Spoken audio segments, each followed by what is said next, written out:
Assalamualaikum warahmatullahi wabarakatuh. Perkenalkan, kami dari kelompok 8 akan mempresentasikan materi mengenai pajak dan efisiensi ekonomi. Baik, selanjutnya kami akan memperkenalkan anggota dari kelompok kami. Perkenalkan, nama saya Ningrum Nikitasari dengan NIM 259. Baik, di sini saya akan menjelaskan mengenai pengertian pajak. Pajak sendiri merupakan iuran negara yang penting dalam menopang pembiayaan pembangunan yang bersumber dari dalam negeri. Besar kecilnya pajak akan menentukan kepastian anggaran negara dalam membiayai pengeluaran negara. Menurut Mangku Subroto, pajak merupakan suatu pemungutan yang merupakan hak prerogatif pemerintah. Pemungutan tersebut berdasarkan undang-undang. Pemungutannya dapat dipaksakan kepada subjek pajak untuk mana tidak ada balasan jasa yang langsung dapat ditunjukkan penggunaannya. Pajak dapat mengubah pendapatan nasional secara positif hanya apabila terpenuhi kondisi berimbang, di mana jumlah belanja pemerintah sama dengan jumlah pajak yang dipungut. Oleh karena itu, bila kebijakan pajak tetap dilaksanakan, maka harus diperhatikan adalah bahwa jumlah pajak yang akan dipungut tersebut harus sama dengan jumlah anggaran pemerintah yang akan dikeluarkan. Baik, materi yang selanjutnya mengenai kebutuhan akan pajak. Sumber daya ekonomi yang tersedia untuk masyarakat adalah terbatas, dan karenanya setiap peningkatan pengeluaran pemerintah biasanya juga berarti penurunan pengeluaran masyarakat. Pajak adalah satu cara memindahkan sumber daya dari swasta kepada masyarakat atau sektor publik. Di samping beberapa cara lain, pajak juga dianggap sebagai alat fiskal yang sangat kuat untuk menggapai arah ekonomi nasional dalam mencapai tujuan pertumbuhan ekonomi. Tujuan pertumbuhan ekonomi tersebut diantaranya full employment, stabilisasi, distribusi pendapatan, dan kekayaan yang lebih adil. Pajak juga bisa menciptakan lingkungan yang kondusif untuk pemberian insentif dalam bekerja, risk-taking, dan investasi. Dengan pajak dan subsidi, eksternalitas negatif dapat dikurangi, sedangkan eksternalitas yang positif dapat ditambahkan. Keduanya, baik investasi dan konsumsi, memaksimalkan kesejahteraan masyarakat. Perubahan dalam tarif pajak juga dapat membantu mencapai stabilitas ekonomi melalui pengaturan permintaan agregat. Kebijakan perpajakan yang otomatis ini dipilih untuk beberapa alasan, administrasi dan kemungkinan politik.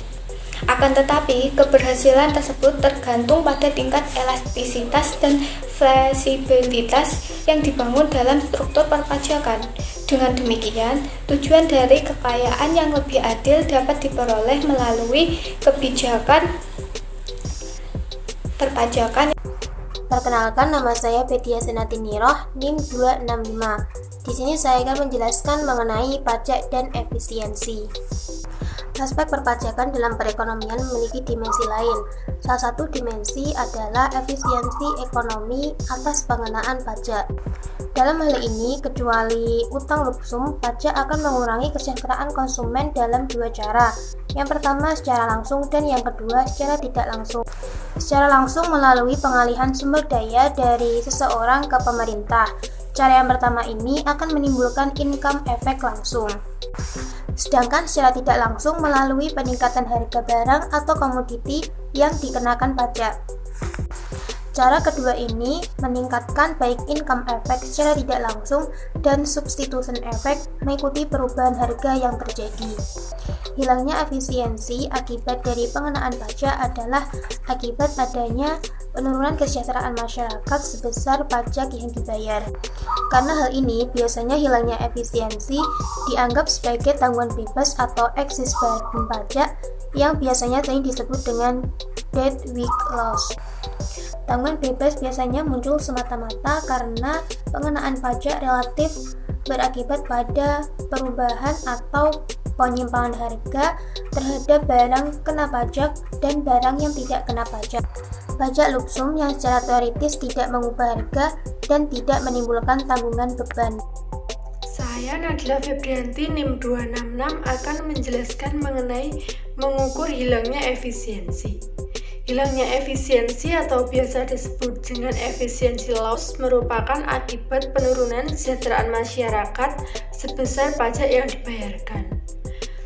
Hilangnya efisiensi dianggap sebagai tanggungan beban atau excess burden pajak atau deadweight loss. Untuk mengukur tanggungan beban atau excess burden dapat diumpamakan dengan sebuah barang yang dikenakan pajak dengan menggunakan model The Dump-Weight Marshall-Haberger atau DMH. Cara kerja DMH ini dengan mengukur beban tanggungan pajak berdasarkan penggunaan konsep surplus konsumer sebagai ukuran kesejahteraan konsumen di dalam mengkonsumsi barang. Seperti dilihat pada kurva di mana notasi D menunjukkan kurva permintaan atas barang X di mana X0 adalah jumlah permintaan dengan harga awal P0 tanpa pajak. Consumer surplus merupakan area di bawah kurva permintaan tetapi di atas garis harga, yaitu D, P0, dan B. Area segi 4 atau rectangle yaitu P, AC, dan P0 menggambarkan besar area pajak yang dibayarkan. Tanggungan beban pajak adalah area segitiga ABC yang mengukur besarnya pengurangan consumer surplus sebagai akibat pengenaan pajak. Area segitiga ABC dapat dihitung segera karena luasnya adalah setengah dasarnya dikali tinggi. Tanggungan beban atau excess burden dapat dihitung dengan rumus luas ABC sama dengan setengah dikalikan negatif delta X dikali dengan delta P, di mana simbol delta menandakan perubahan dalam variabel. Maka segitiga ABC delta X-nya merupakan negatif karena jumlah barang X yang diminta sudah turun akibat adanya pajak, dan delta P adalah tingginya. Saya Pipit Putri Melati, NIM 124021932280. Di sini saya akan memaparkan materi mengenai efisiensi pasar dan pengaruh kebijakan perpajakan dan pengeluaran pemerintah terhadap perekonomian. Yang pertama yakni mengenai efisiensi pasar. Pareto efisiensi atau Pareto optimal merupakan ilmu ekonomi yang memiliki konsep ekonomi efisien. Pareto optimum menyebutkan bahwa ekonomi dikatakan efisien apabila tidak mungkin membuat paling sedikit orang lebih baik tanpa membuat orang lain lebih buruk.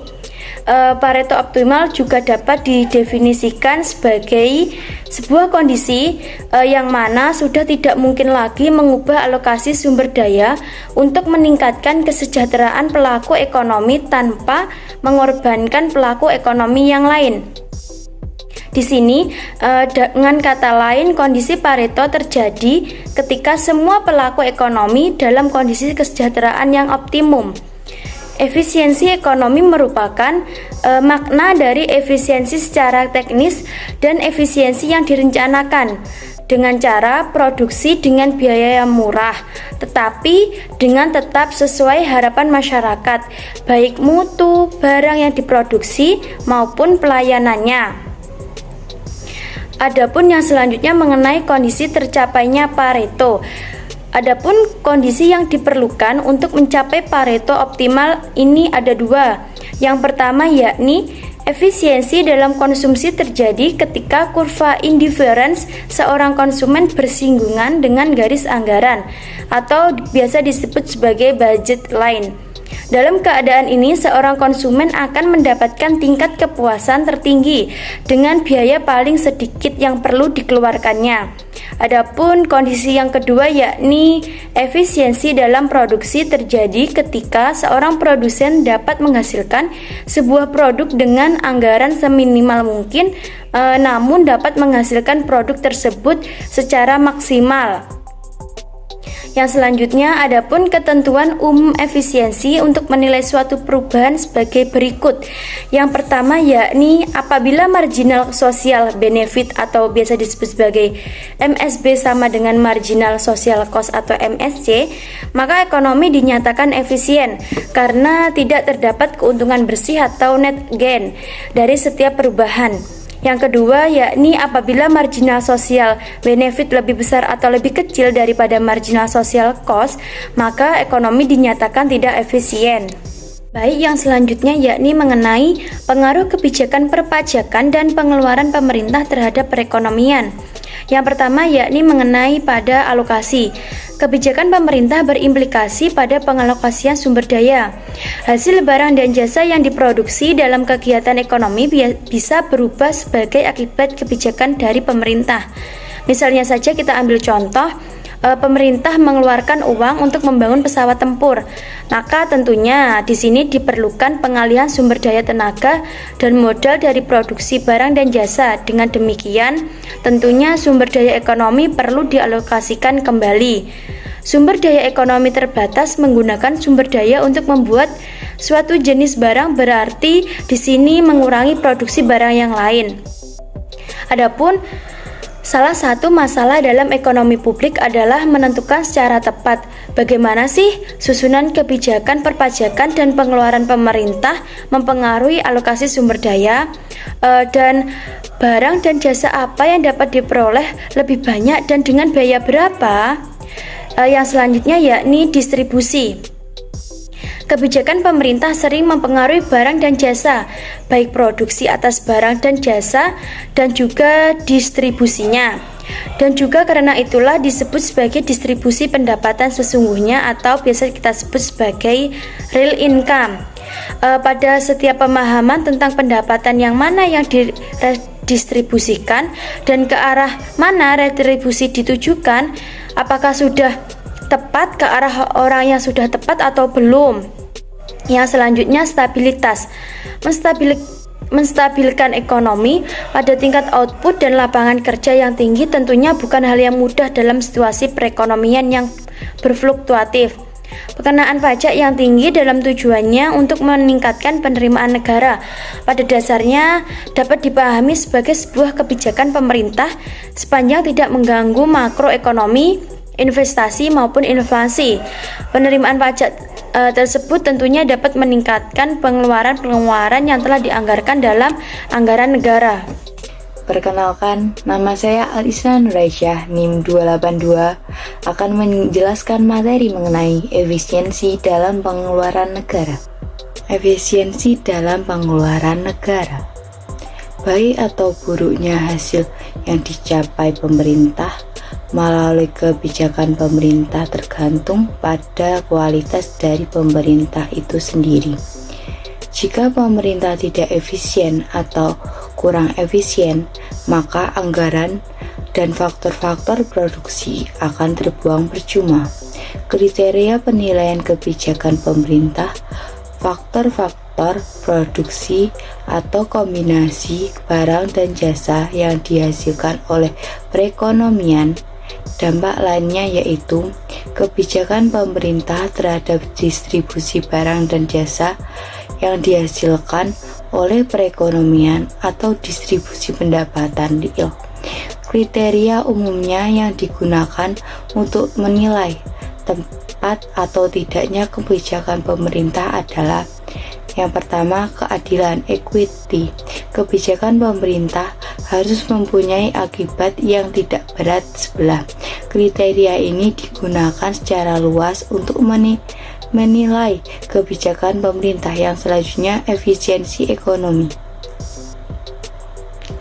Efisiensi ekonomi sering disebut dengan Pareto optimali, merupakan kriteria yang sangat banyak digunakan oleh para ahli ekonomi untuk menilai kebijakan pemerintah secara lebih hati-hati.